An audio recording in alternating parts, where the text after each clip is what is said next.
২০২৫-২৬ অর্থ বছরে আগরতলা পৌর নিগমের উদ্যোগে বাজেট নিয়ে এক বৈঠকের আয়োজন করা হয় আগরতলার পৌর নিগমের কনফারেন্স হলে।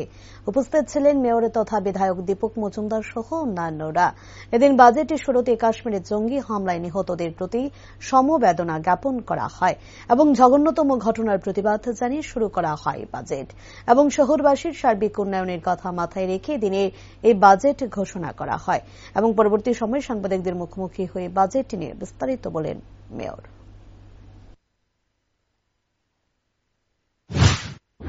পক্ষ থেকে আগামী অর্থবছর 2025 এবং 26 আগরতলা শহরবাসী আগরতলা পৌর পক্ষ থেকে সুন্দর নাগরিক পরিষেবা প্রদানের ক্ষেত্রে আধুনিক এবং বিজ্ঞানসম্মতভাবে শহরবাসীর জন্য উন্নয়নের কিছু প্রকল্প সঙ্গে সামনে রেখে আমরা আজকে বাজেট পেশ করা হয়েছে আগরতলা পৌর নিগমের সভায়।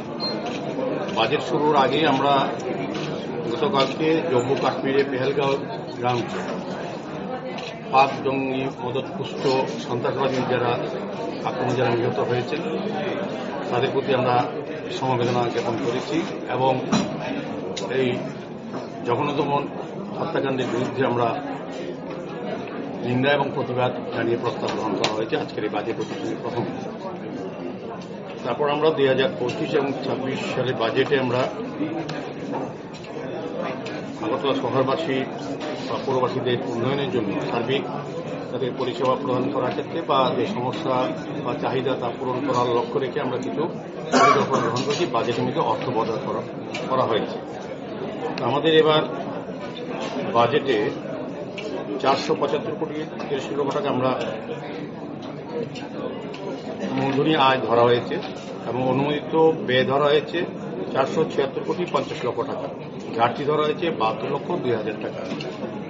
সেই ঘাটতিটা আমরা আমাদের নিজস্ব আয় এবং কেন্দ্রীয় সরকার বিভিন্ন প্রকল্প থেকে আমরা যে টাকা বা যে টাকা আমরা পেয়ে থাকি তা দিয়ে আমরা এটা মেটানোর চেষ্টা করি। গত বছর যেটা আমাদের ছিল 2024 অর্থ বছরে আমাদের মূলধনী রাজস্ব মূলধনী আয় ধরা হয়েছিল 415 কোটি টাকা 97 লক্ষ টাকা 97 লক্ষ টাকা এবং অনুমোদিত ব্যয় ধরা হয়েছিল 416 কোটি 74 লক্ষ টাকা। ঘাটতি ছিল 76 লক্ষ 75 হাজার টাকা। সেটাও আমরা কিন্তু আমাদের নিজস্ব আয় বৃদ্ধি করে এবং অন্যান্য সোর্স থেকে আমরা কিন্তু এটা মেটানোর চেষ্টা করেছিলাম হয়েছে।